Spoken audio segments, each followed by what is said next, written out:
Hi, welcome back to Coffee Spills and Pineapples, the podcast where we talk with creatives to inspire you. I'm Rafi, your host.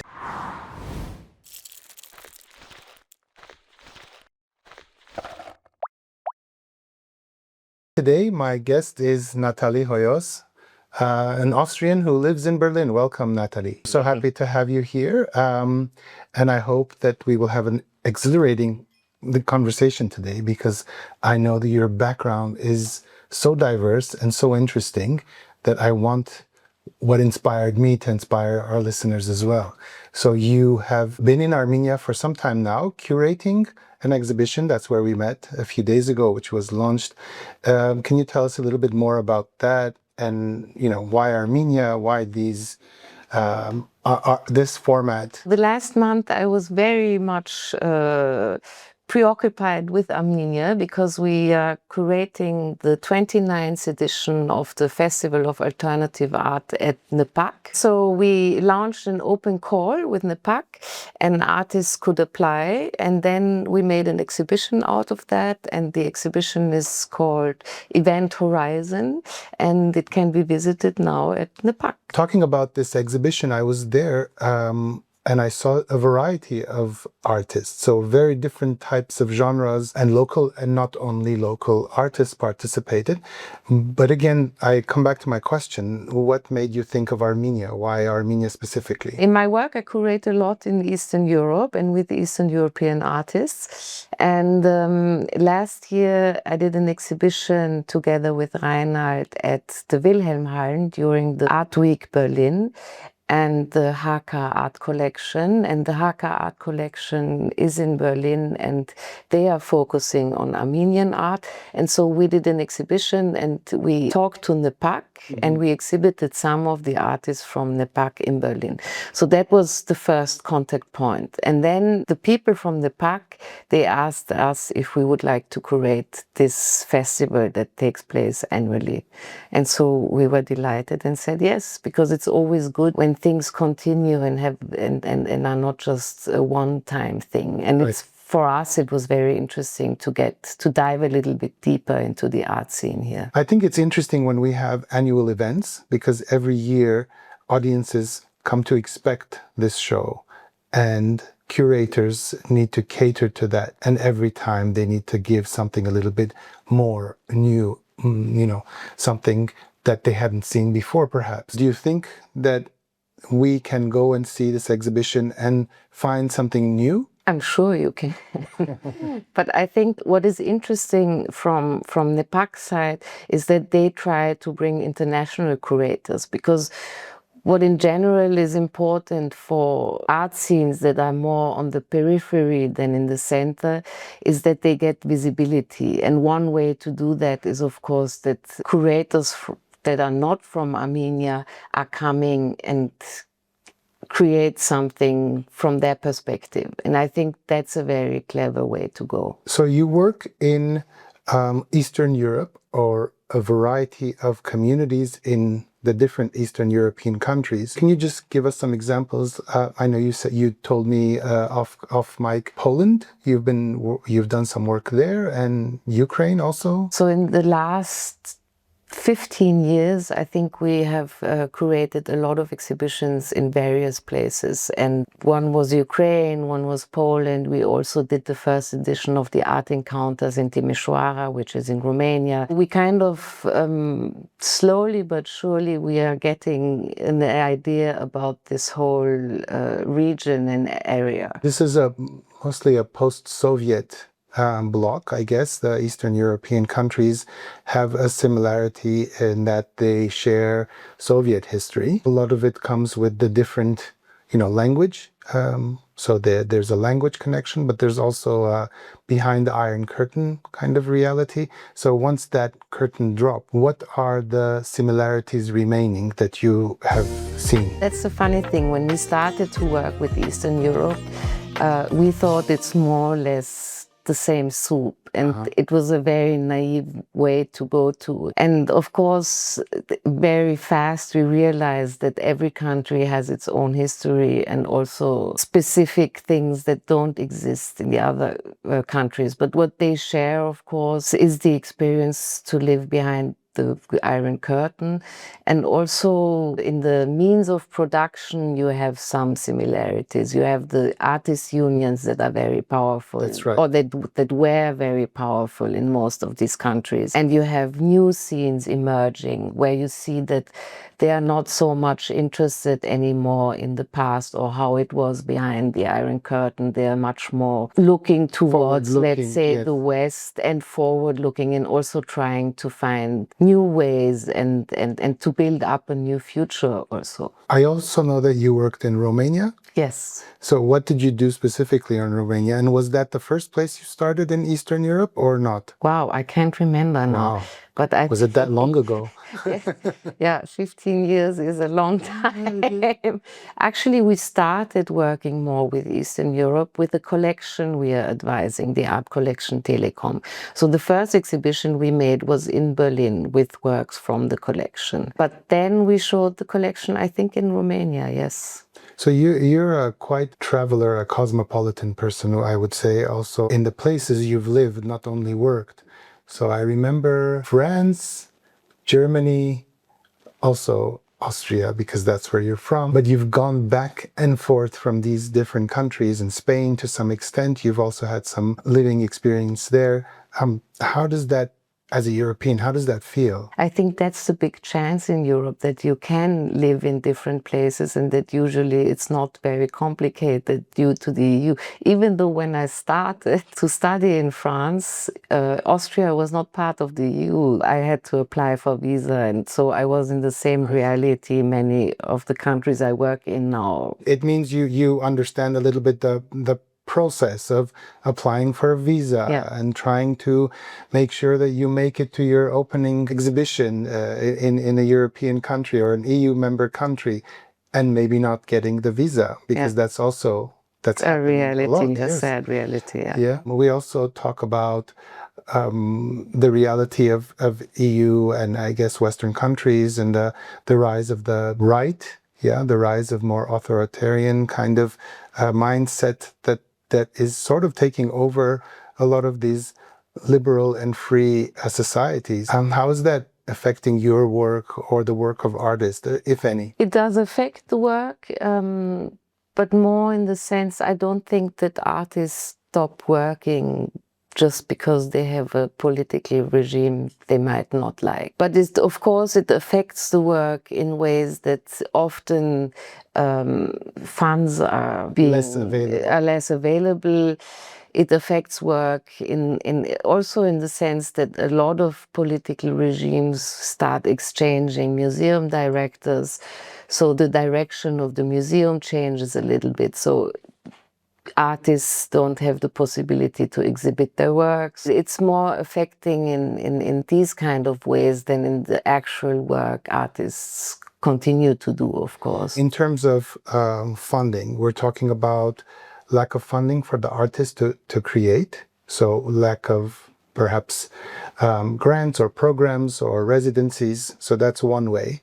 The other is the reduction of space where they can exhibit, where they can showcase their work, because you say that the artist can create, but besides creating, you also want to share your work and exhibit and have that exchange. Otherwise, it's just creating for the sake of creating, which can, for some artists, be meaningful, but most artists want to exhibit. And then there's other kind of funding that reduces mobility. So exchanging with other countries and so on becomes more difficult, more challenging. So even if I think artists are able to create, the funding limits, there are many limitations that the lack of funding brings that I believe that could be restrictive. But one important thing that I want to ask is the content. Are artists as free to create and to say what they want to say in the way they were saying it in a more open society, or are there now restrictions? Because we see in the US, for example, books have been removed from the shelves, exhibitions have been closed, academics have been fired for using certain words or certain ideology. Doesn't that affect the work of the artist as well? It creates an atmosphere that is not very prolific for the creation of art, of course, but it can also create some energies to fight against it. Both possibilities are completely there, but I think what happens in some ways is that you also start censoring yourself, and that's very bad, yeah. And on the long run, that creates something that is very bad. But I think that you do have a lot of artists that actively fight against that, and you can see that in their works also. And I think art has also some power to stand for things and against things. Of course, we would all prefer to be in an open-minded world, in an open society, and I think that should be the goal for all of us. But when we are not, and that's unfortunately the case in many, many, many countries all over now, then we have to find ways to create that space. And I think exhibitions in independent spaces like the NEPAC now are one possibility for that, and also a possibility for the public to get inspired and to see things and to think about things in a different way. Yes, I totally agree. And thinking back, during the different global crises like the world wars and so on, and how many artists were actually dissident and then creating text, poetry, public art, street art, and so on. So you can definitely see the rise of dissident art and pushing people to think differently and be less afraid of what's going on and see the possibilities of change. I think the artists have a big role to play in this, for sure. But you've worked on the other side of Meadow. Yeah, you actually worked for the government several years. Yeah. And so your perception of how things are organized, your insights on how artists or curators can find funding and curate things, where to go for creating collaboration with is quite different than those curators or artists or people in the creative sector that haven't been on that side. So maybe you can share some, I don't want to say tips, but maybe some insights that you discovered during this time and you said, this is something that I will do once I'm an independent. Yes, it's true. I worked for the State Secretary for the Arts in Vienna for a long time, 7 years actually. And it is interesting because you start to think about, when you give subsidies, what actually makes sense and what can probably make a change. And I think in the end, it's always about giving artists the possibility to create, and about giving artists the possibility to make residencies, about bringing them out of their country also, and creating a structure that gives them possibilities in general. So creating a structure is, on the one way, you always need collectors, you need galleries, and you need spaces that show your art. And you need ateliers and also funding for projects. Yeah, I think once you can establish this space, you have a pretty good possibilities as an artist. In Austria, a Ministry of Culture would fund spaces, would make spaces available for artists? That is how it works. So they have project-based funding. So as an artist, you can apply with the project, and then it goes through a jury, and then you get some funding. You have ateliers, some funded ateliers, not many, but you have them. And you also have ateliers like residencies. And then we realized that the museums don't have money. They have, of course, a big budget, but they don't have money to acquire works. Yeah, new works. New works. I see. So at that time, for example, we thought, okay, and there was funding for commercial galleries, which might seem also strange. So galleries could apply for projects. Private galleries could apply for projects. Private commercial galleries could apply for projects. And then we thought, actually it would be much better to give money to the museums so that they could buy art from commercial galleries. We kind of tried to establish another way of funding, a new structure, yeah. And I think that was probably a good thing. If you're enjoying this episode, follow us on Spotify or subscribe to our YouTube channel. I want to reach the point where you talk a little bit about your personal experience, having friends on the other side, the artists and the curators who are not part of the government, who are perhaps not happy with what the government was doing.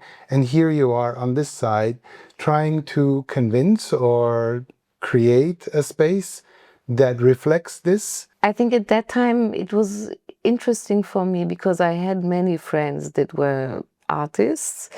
And I think it was interesting because I had the impression that I can be a link between two sometimes opposite True. sides.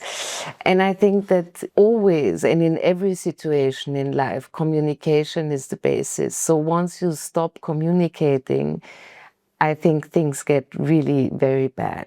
And then there's also a point of no return at some point. That's the collapse, basically. It just collapses and yeah. you would have to recreate some new spaces for that communication and conversations to happen. So is that what you were doing? You were creating this? I was trying to do that. And? As best as I could. Things worked out and sometimes they didn't. I think like always. Like everything else. But what worked out? Is there some, like an example you can give us where, you know, a situation was happening and you created this sort of dialogue and it achieved its goal? It's difficult to say because the goals are never so clearly defined. Yeah, and it's long term. And it's very long term. And then you never know what actually was a measure that was a good measure or not. Artists want something, right? They want something from the government. Funding, they always want more, right? Yeah. So no, and that's okay. I can totally understand right? now that I'm on that side.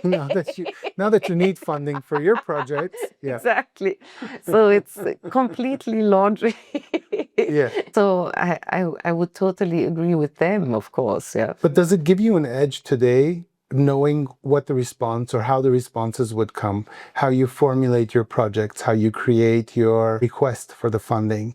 Does it help you? I think it helps me to know the perspective that you have when you're kind of a funding structure, yeah. But that does not mean that once I apply, I get funding. It's not a guarantee, but of course. I can a little bit imagine what is wanted or not. Berlin, you live in Berlin. I live in Berlin. I mean, Berlin, at some point, 2 decades ago perhaps, it was the place to be. Like, Berlin was where everybody wanted to go, and that was thriving. It was a very creative, artistic, and the East meets West. Everything was happening there. Were you there at that time, or did you go after? I was a little bit too late for that, I think. But I went there in the... for Berlin? Berlin is always, it has that vibe, no? It has that vibe, but I think still one could say I was a little bit too late. I came in 2013, which was still a good time, but it was not this time. I mean, it's still one of the nicest cities in Europe to live in because it's more or less affordable, yeah? It's much easier to move to Berlin than to move to Paris, or at least it was a time. Now it's getting quite difficult because you don't find spaces to live and to work. So now it's kind of more difficult. They've taken over. No, unfortunately not. Not the artists. Yeah. Recently I was talking with a colleague and a friend, and he told us about Berlin being a really good place to live because it, in the sense, it was both for creatives but also for business. So it's not so business, but it was a good place for business. I've been to Berlin on several occasions, specifically with the Berlinale, the film festival. That in itself is like a specific brand of that city. So that draws in creative industry on its own for film and filmmakers. Having said that about Berlin, you also lived in France, you said earlier. Yes. You studied there? I studied there. So in Paris. In Paris. Oui, oui, je parle français. Exactement. Okay. What did you study? I mean, something to do with culture. Yes, something to do with culture. I started out, I wanted to do stage design in the beginning, and I was not very talented at that. It turned out It was a coffee spill. it was a real coffee spill, Aye. but an early coffee spill. And it's always good to end things if Just a few drops of coffee. it was okay because I noticed quite early, and then it was one experience, and then you see this doesn't work out, and then you just do something else. And then I studied cultural management. Now I'm curating. So how did you discover cultural management? As I saw that I'm really bad at the creative path, I thought I still want to be in this world, and then it's maybe better if I concentrate on making it happen. I'm happy that you found cultural management because it seems like you've done great for yourself. You've traveled to so many different places, worked in different places, in different capacities also. You said you worked in government, but you also now curate. Tell me about Mr. Schumacher. This is your partner in crime in terms of curating and creating these exhibitions that you have been doing for the past, how many years? 15. 15 years. So that's a very good relationship. That's, more than a lot of marriages in the world. Yeah. So tell us a little bit about that partnership. Reinhard and I met when we were both working at the Bundeskunsthalle in Bonn, and we were both there as curators. And we sat opposite to each other, like you and me now. We started to work on projects together, and then we saw that it worked quite well, and then we said, okay, let's try to do a business together. And somehow, 15 years later, here we are in Armenia curating an exhibition. That's really, really fantastic to see that organic evolvement of this relationship, and it's not something you've forced. I think those are the best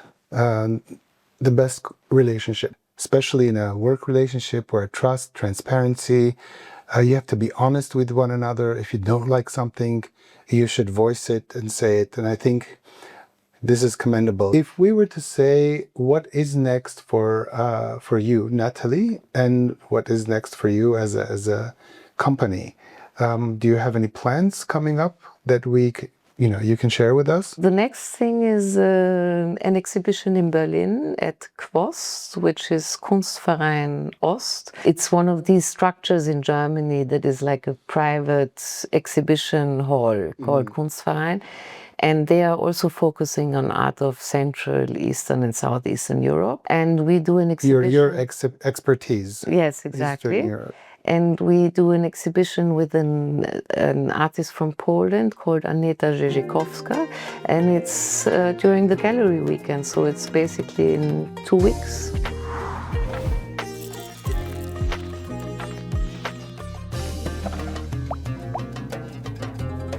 Very good to be busy with creating and making opportunities for creatives to showcase. It just feeds your aura, and you don't think about other things. Also, installing is one of the nicest part of this job, actually, because you spend a lot of time imagining how the exhibition will look like. Right. And then and you have your model, and you have done it in the computer and everything, and suddenly it comes to reality, and that's always a very nice moment. Interesting. When you do this through the computer and you have it in your mind, when you install it, has it always working? Does it always work the way you want it to work? Or sometimes it's like, we should have done this differently? No, because usually we are so flexible that when we notice that it doesn't work, then we change it. Okay.